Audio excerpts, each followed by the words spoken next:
Le congrès du Parlement à Versailles, convoqué 10 jours auparavant par Nicolas Sarkozy, a été ce que l'on pouvait attendre. Une grande mise en scène destinée à affirmer la suprématie du président de la République au-dessus d'un parterre de parlementaires sages et disciplinés. Ce jour-là, la démocratie française a pris un mauvais coup. Et c'est pourquoi les députés et sénateurs communistes ont eu raison de ne pas s'y rendre. Mais qu'a dit ou n'a pas dit Nicolas Sarkozy après avoir affirmé ce que tout le monde sait d'ailleurs, à savoir que notre pays est en crise? Il n'a pas énoncé les raisons de cette crise. Le détournement massif de l'argent public par quelques privilégiés, leurs profits et leur gaspillage. Il n'a pas parlé non plus de la baisse du pouvoir d'achat, des salaires et des retraites, de la consommation des ménages qui est en souffrance et qui plombe l'économie française.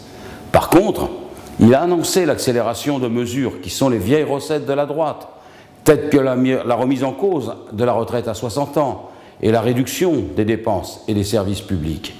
Il a décrété la fin de la taxe professionnelle qui est pourtant à la source des recettes et des investissements des collectivités territoriales. Par exemple, à Ivry, elle représente 46% des recettes fiscales de la ville, 60% à Vitry, 54% du budget de la communauté du Val-de-Bièvre.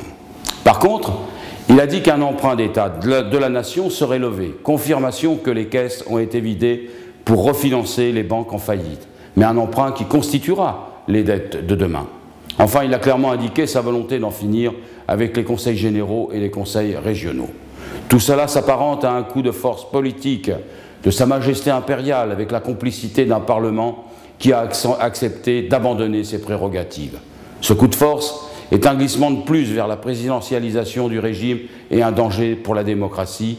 C'est donc ensemble, force de gauche et de progrès, que nous devons y faire face.